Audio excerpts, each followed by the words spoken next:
Yeah! É isso mesmo. O meu produtor tá preocupado. Ó, é história. Vem pra mim, vem pra mim. Alunos, começamos hoje mais uma aula de história do Brasil, história geral. Uma aula que vai trazer informações para você utilizar com certeza na prova do Enem esse ano, tá bom? Desejo aí sucesso para vocês. Lembrando que nós temos aqueles nossos primórdios lá do primeiro ano, segundo ano e agora terceiro ano. Abra o teu caderno, coloque lá a data de hoje da nossa aula, logo depois virá aí nosso título da aula e procura anotar tudo aquilo que for necessário. Eu vou estar explicando, vou mostrar para vocês a nossa aula e aí o que der para você anotar, fique à vontade, tá certo? Então, esse ano é caveira. Esse ano nós vamos ter o privilégio de ver vocês assim, fazendo a prova do Enem e com certeza obtendo aquele ótimo resultado. Estamos torcendo por você, tanto eu, o professor Beto, que é meu parceiro de história, para que você possa se dar muito bem. Tá bom, aluno? Mas enquanto isso, vamos para a história. Joga no quadro, vamos lá ver a nossa aula de hoje. Legal, abriu assim agora, né? Olha só.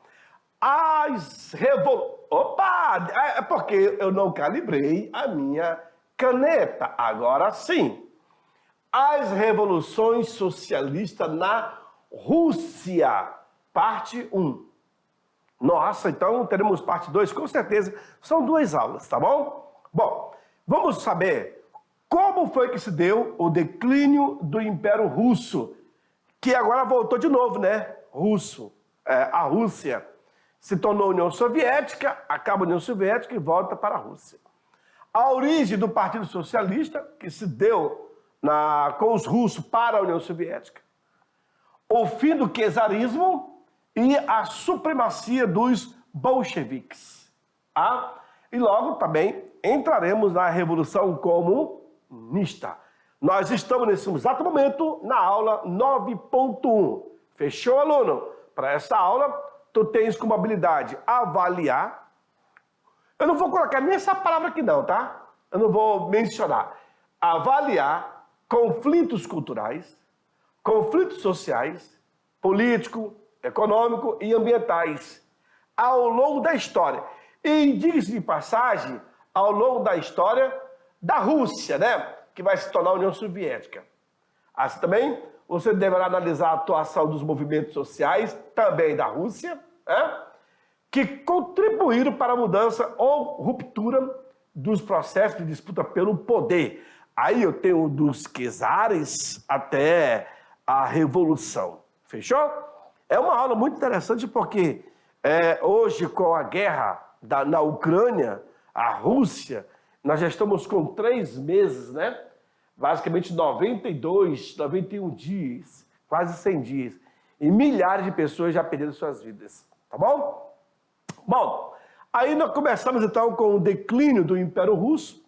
Professor, como foi que se deu? Pois é, durante o século XVIII, olha aí, desde Pedro até Catarina, como era chamada carinhosamente Catarina a Grande, por quê? Ela aumentou o território russo, Os czares tentaram modernizar a Rússia, estimulando aí o crescimento comercial e também industrial. Lembrem-se, senhores, século XVIII, 1700, aí, 1750, 52, nós estamos passando pela primeira Revolução Industrial. E naquele período, a Rússia também já via com bons olhos a ideia de torná-la uma potência comercial e industrial. E aí, observe na primeira imagem, eu tenho Pedro I, chamado de O Grande, e Catarina II, chamado também a Grande.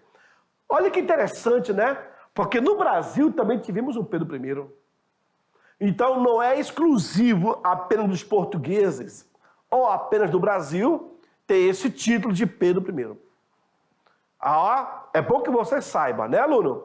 Então, no Império Russo, eu também tive eu também tive o nome chamado de Pedro I. Aí? Ah, não, baixar mais, né? Dom Pedro I, Dom Pedro II, e na Rússia também tivemos o Pedro I. Legal, né?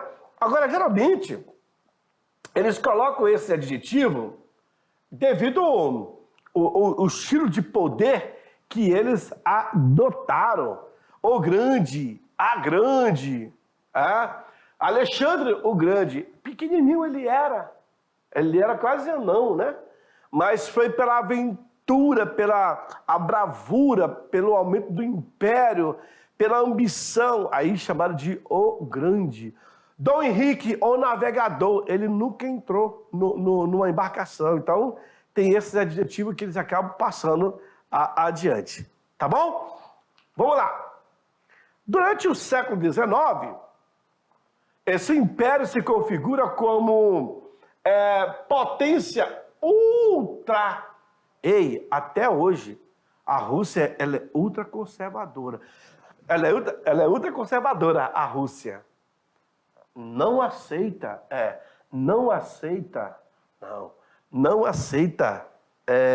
muitas coisas da sociedade contemporânea, sabia? Aqui do Ocidente. Muitas coisas. Por exemplo, fazer greve. Tá ficando doido? Os caras tocam terror lá. Vejam, desempenhando o papel de vanguarda contra a Revolução na Europa. Enquanto a França tem a mente totalmente aberta para movimentos, isso e aquilo, nossa, quer ver? Na França, você teve o primeiro casamento gay. Na França. Na Rússia, não é aceitável isso. É incrível. Ok. Meu Deus do céu. Mas isso vai da cultura. Aí você vê em um país islâmico, por exemplo, também não aceitam. Mas isso vai muito dos princípios culturais, sociais, que eles acabam adotando. Sabiam disso? Então vamos lá.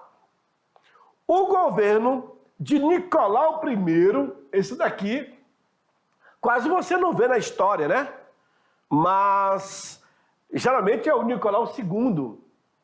Aí, Nicolau I foi o que mais contribuiu para esse atraso russo. Ele desenvolveu uma eficiente polícia política, ele praticou vários tipos de censura, isso nas escolas, nas universidades, censura na arte e também na imprensa. Ele vai reprimir brutalmente qualquer tentativa de emancipação dos servos, de liberdade, viu? Ele manda prender e condena à morte todos que se opusessem ao czar. Nossa, professor, totalmente autoritária? Exatamente.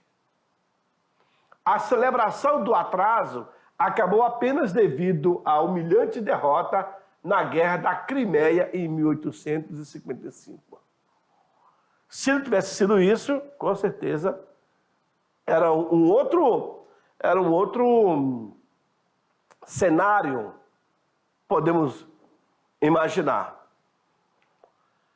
Os sucessores de Nicolau até tentaram modernizar o império, como o Alexandre I, o Alexandre II, que está aqui, e o Alexandre III.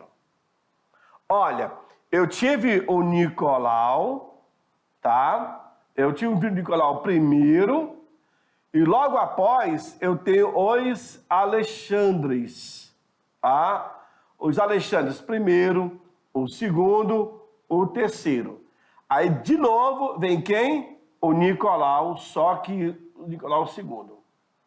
É uma sequência de títulos que serão dados, né? Olha lá.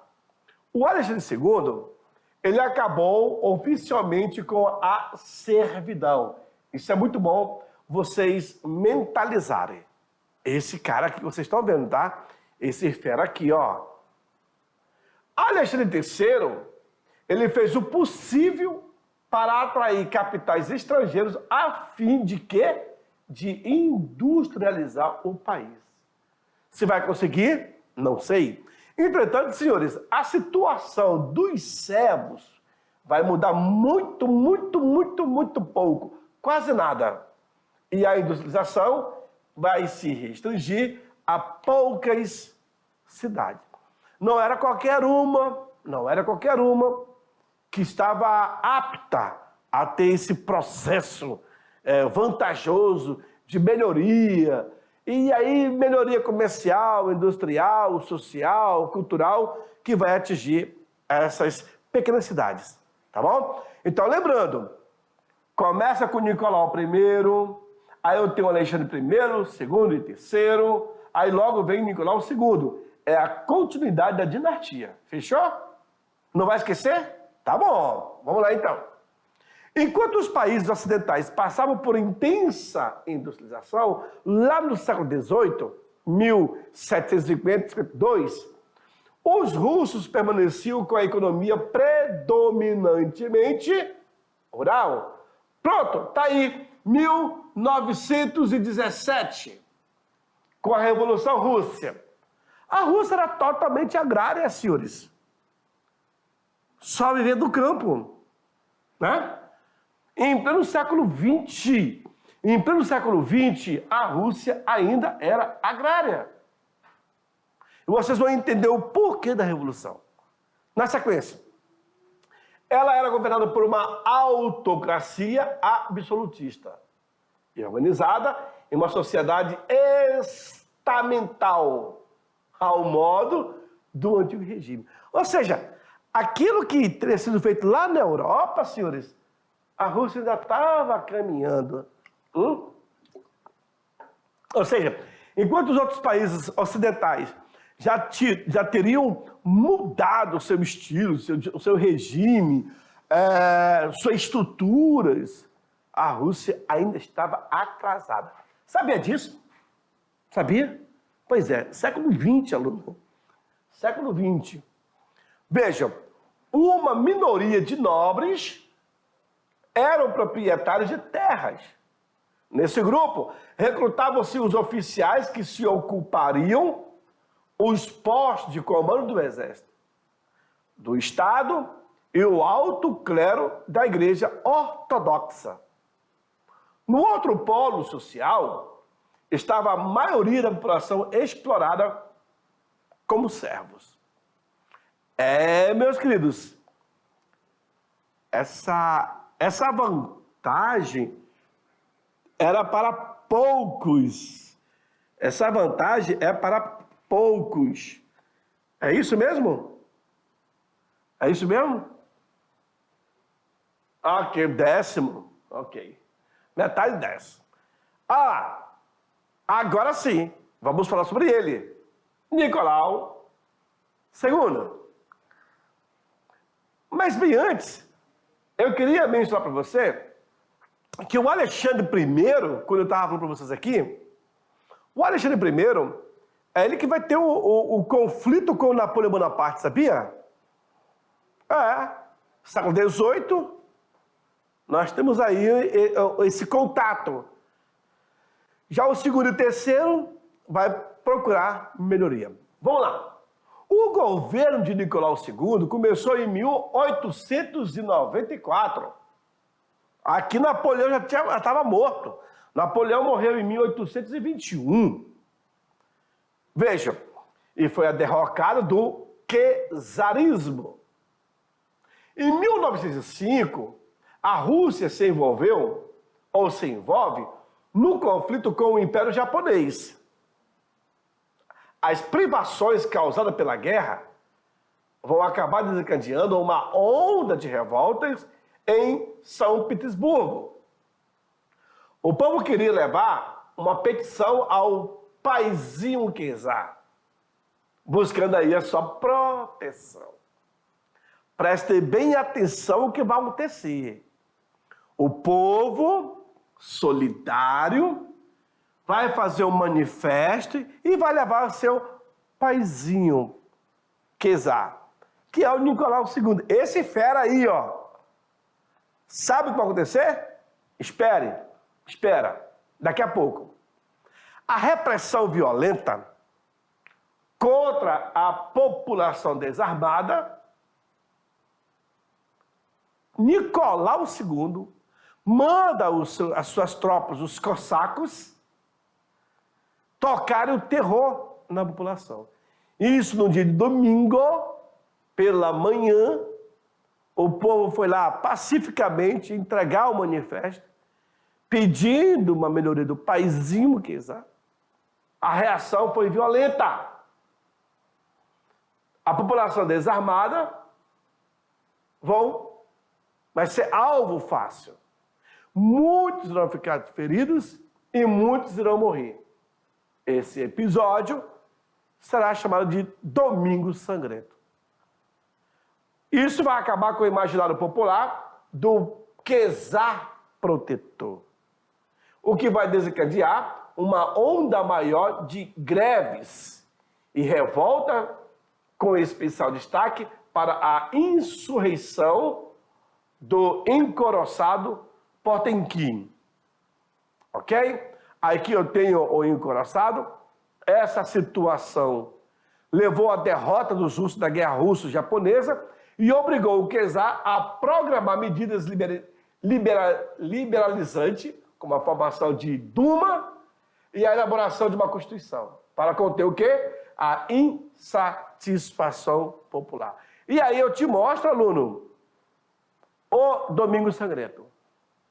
Essa mesma população aí, ó, que teria levado o manifesto ao Czar Nicolau, para que ele pudesse tomar providência. Olha que ele era visto como um paizinho, um protetor. Não, ele simplesmente vai pegar suas tropas, chamadas tropas cossacas, e vai deferir reação à população. Dezenas de centenas irão ficar feridas. E muitas, mas muitas irão morrer. Se percebeu que com o Czar Nicolau não tinha conversa. Estava em outro grau essa situação. Olha, a manifestação era pacífica. Era em um domingo pela manhã. Olha a neve tomando conta. Muito frio.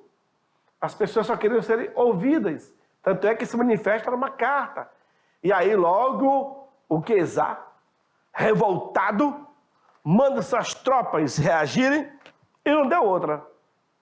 Massacre do Domingo Sangrento. Aluno, tu não deve esquecer isso nunca. Vem para mim, por favor, e olha nos meus olhos. Presta atenção. Não deve esquecer isso. Esse acontecimento, chamado de Domingo Sangrento, isso paira na história ali do Império Russo, do Czar Nicolau II. Por favor, não esqueça.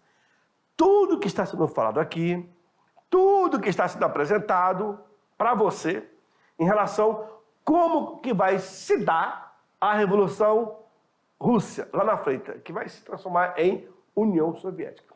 Até então, nós estamos aí no prefácio, vamos dizer assim, desses acontecimentos. Coisas piores irão rolar. Acompanhe a nossa aula, segue no quadro, vamos lá. Nicolau II, ele não pretendia, presta atenção, não pretendia cumprir suas promessas. E assim que conseguiu desarticular as manifestações, ele procurou reorganizar suas forças, recuou em suas propostas. De tal forma que no ano de 1914, a Rússia estava às portas de uma crise política e também uma crise social, que, olha só, que vai ser desarticulada graças à eminência da Grande Guerra e ao patriotismo das massas populares. É o que você está percebendo agora. Em 1914, nós damos início à Primeira Guerra Mundial. Roar. Ah, garoto. Roar. Guerra. Certo? Olha lá.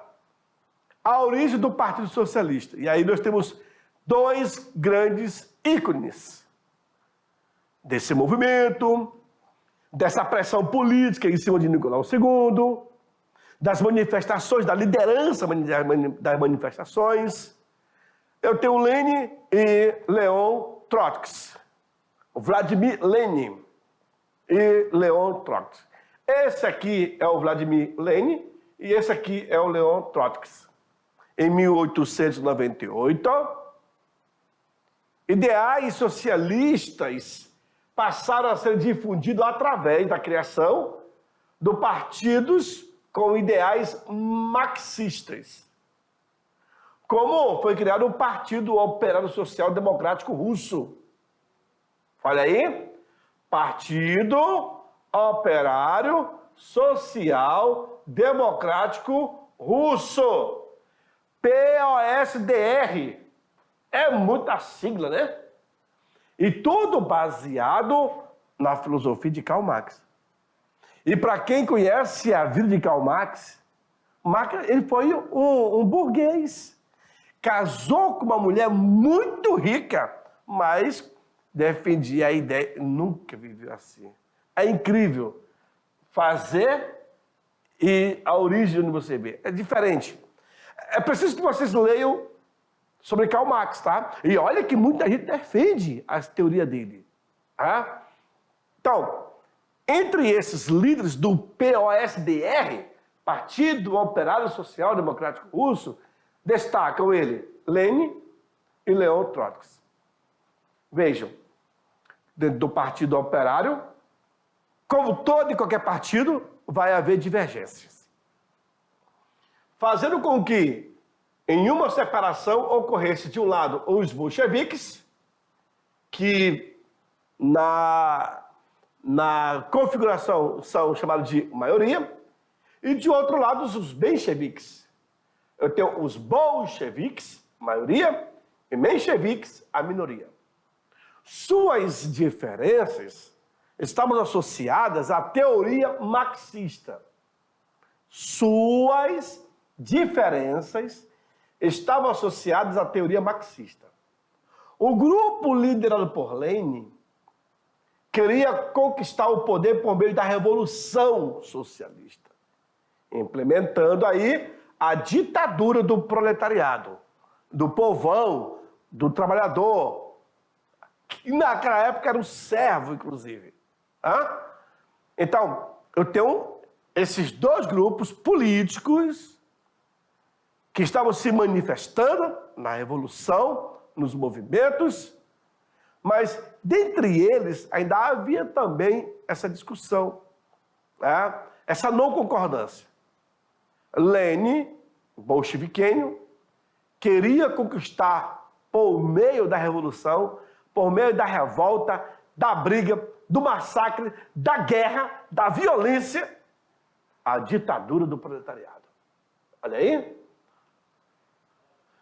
O grupo liderado por Martov pertencente aos mencheviques, buscava se unir, buscava a união da burguesia nacional para promover a Revolução Francesa e assim tendo como segundo plano implementar a Revolução Socialista na Rússia por via eleitoral.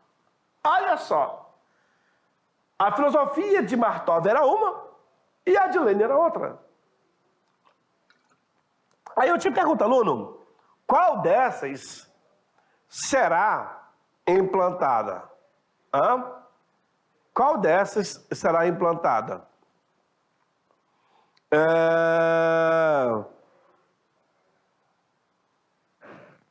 Qual dessas? Bom, aí nós temos, com certeza, de Lenin. O fim do czarismo a supremacia bolchevique. E aí nós temos a família de Nicolau, e temos aqui o papel de Vladimir Lenin. Aproveitando a situação crítica, em 15 de março de 1917, o conjunto das forças políticas de oposição, socialistas, liberais, burgueses, depôs o czar Nicolau II e tomou o poder. Tinha início, assim, a Revolução Russa, que colocaria fim ao czarismo e instalaria o socialismo na Rússia. Alguns estudiosos do processo revolucionário russo costumam dividi-lo em 3 fases. Vamos lá? Primeira fase é chamada de Revolução Branca, tá? Conhecida também como Revolução Liberal Burguesa. Esse movimento iniciou-se em março de 1917. Nesse período, o governo foi controlado pelos brancos, designação dada aos grupos não bolcheviques. Que eram eles? Eram mencheviques, liberais e aristocracia. Tá bom? Que faziam parte dessa primeira leva, essa primeira fase. A segunda fase é chamada de Revolução Vermelha, ok? Também conhecida como Revolução Comunista, certo? Iniciou também em novembro de 1917. Nesse momento, o poder foi tomado pelos vermelhos, designação dada aos bolcheviques. Olha aí, os bolcheviques eram vistos como os radicais. E a terceira fase é a Guerra Civil. Período que vai de 1918 a 1920, em que os brancos tentaram derrubar os vermelhos. De onde? Do poder.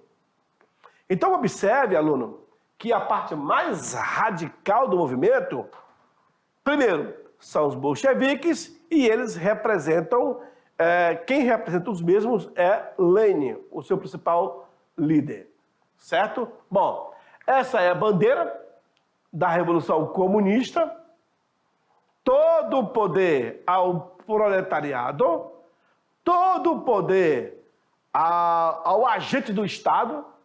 Não é à toa que a foice e o martelo é a principal simbologia desse grupo comunista. Com um grande número de militantes e com o apoio de parte das Forças Armadas, no dia 7 de novembro de 1917, 25 de outubro do calendário russo, os bolcheviques ocuparam lugares estratégicos da cidade de Petrogrado, que era a sede do governo provisório, e tomaram o poder. O líder do governo, Alexandre Kerensky, conseguiu fugir, mas outros membros do governo provisório foram presos. Alexandre Kerensky, ele assume o governo de forma provisória. E aí, quando o grupo vermelho, os bolcheviques, conseguem cercar o palácio onde ele estava, ele acaba se entregando. Alguns conseguiram fugir e outros não. Foram presos. E ali estabeleceram o seu governo provisório. Vejam, na saída de Nicolau II para a entrada dos bolcheviques, nós tivemos um governo de transição ali, chamado governo provisório. E quem assumiu foi o Alexandre Kerensky. Mesmo assim, conseguiu fugir e os outros foram presos. Os sovietes da Rússia reuniram-se, então, em um congresso e delegaram o poder governamental ao chamado Conselho dos Comissários do Povo, que era presidido por Lenin. E Lenin vai tomar as seguintes medidas. Presta atenção. O Grupo Vermelho, que são os mesmos bolcheviques, vai se criar um comitê. Nesse comitê, nós temos aí o comissário do povo, e quem é o líder é Lênin. Tá bom? Bom, houve um período de paz imediata. O governo da Rússia declarou unilateralmente sua retirada da Primeira Guerra Mundial. Isso em março de 1918. Os membros do Conselho firmaram a paz com a Alemanha por meio do Tratado de Brest-Litovsk. O Tratado de Brest-Litovsk. Houve o confisco de propriedade privada. Muitas propriedades, cerca de 150 milhões de hectares, foram confiscadas dos nobres e da própria Igreja Ortodoxa, sendo pagamento de indenização, e essas terras, esses bens, foram redistribuídos entre quem? Entre o povão, entre os camponeses. Ou seja, os nobres que fugiram da Rússia, deixando seu patrimônio, suas fazendas, suas terras, suas casas, seus bens, seus imóveis, perderam, porque o governo soviético acabou tomando e redistribuindo para o povão. Lembram? 150 milhões de hectares. Essas terras foram confiscadas tanto dos nobres, da aristocracia, ali da época de Nicolau II, Nicolau I, dos Alexandres, como também da igreja ortodoxa. Incrível, né? Pois é. Olha lá. Houve a estatização da economia. O novo governo passou a intervir na vida econômica do país, nacionalizando diversas empresas, como bancos e fábricas. No final, tomaram, na verdade, para si. Não construíram nada, mas tomaram. Incrível, né? É o governo comunista. Houve a Guerra Civil, de 18 a 19. Para consolidar a chamada Revolução Socialista, os bolcheviques tiveram que enfrentar as forças políticas ligadas à monarquia russa em uma eventual chamada Guerra Civil. Após violento conflito, o governo bolchevique conseguiu manter-se no poder graças à resistência militar do famoso Exército Vermelho, Exército Bolcheviques, que esse exército foi liderado por Trotsky. E o Exército Vermelho saiu vitorioso. Então eu tenho aqui, 3 grandes personagens. Presta atenção, aluno. Lênin, o comissariado do povo, tem o Trotsky, o cara que comandou o Exército Vermelho, e um outro amigo chamado Stalin. Ok? Preste bem atenção. Quando Lênin morre, vai haver uma disputa entre Stalin e Trotsky. Stalin acaba mandando matar Trotsky. Os membros do Partido Bolcheviques, que em 1918 mudaram o nome para Partido Comunista, era Partido Operário Social Democrático Russo. Lembram? Lá atrás, quando eu comecei essa aula, POSDR, Partido Operário Social Democrático Russo. Agora foi alterado para Partido Comunista, PC. Isso aonde? Em 1918. A Revolução Comunista causou temor em grupos do mundo inteiro, principalmente entre a sociedade capitalista. Estes consideravam que o socialismo poderia representar uma ameaça para a sua riqueza privada. E um dado interessante é que quando você vê essas revoluções socialistas, essas revoluções comunistas, na verdade, quem assume essa liderança está de olho nos bens daquelas empresas, daquele grupo, daquela pessoa que conseguiu, através de trabalho, levantar o patrimônio. E aí vem essas revoluções, acabam tomando de graça todo um trabalho que foi feito lá atrás.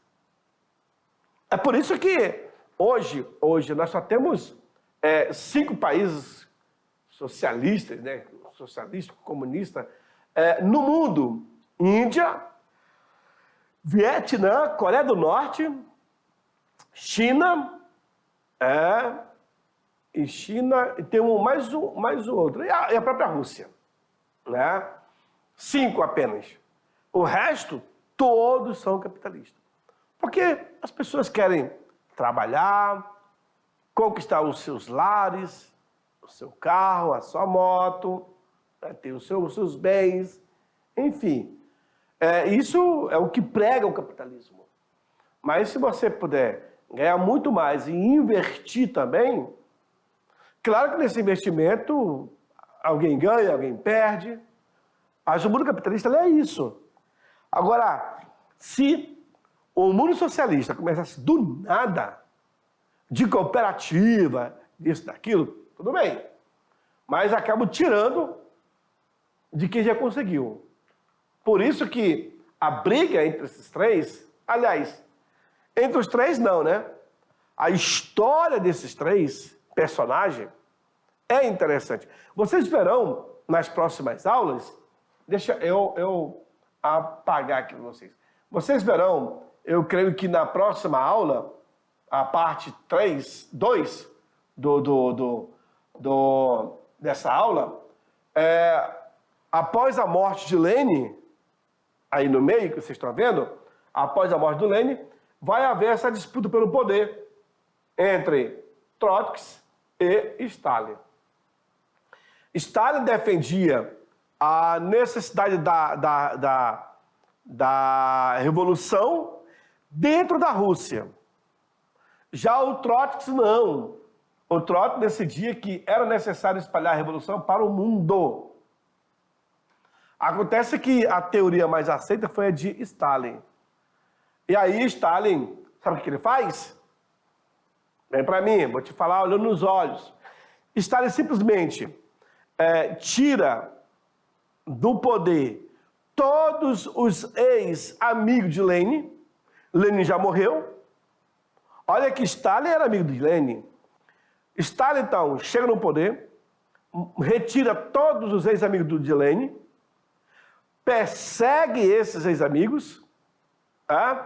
Trotsky, por exemplo, é retirado do exército. Trotsky vai ser exilado no México. Mas aí o próprio Stalin pede para um agente da KGB seguir o Trotsky até o exílio no México. Chegando no México, Trotsky vai ser morto com golpes de picareta na cabeça. Professor, para que essa violência? Para ele nunca mais voltar ao território russo. Ou seja, ele já não era mais uma assombração. Stalin vai governar de forma autoritária. Tanto é chamado período stalinista. Mas isso vocês verão na nossa próxima aula, tá bom? Agora, eu vou deixar vocês, daqui a pouquinho eu volto para fazer aquela revisão de 5 minutos. Se você que perdeu a aula, temos aí a revisão e você vai poder ver todas as informações que foi falado durante a nossa aula, tá certo? Até daqui a pouco. Tchau, tchau.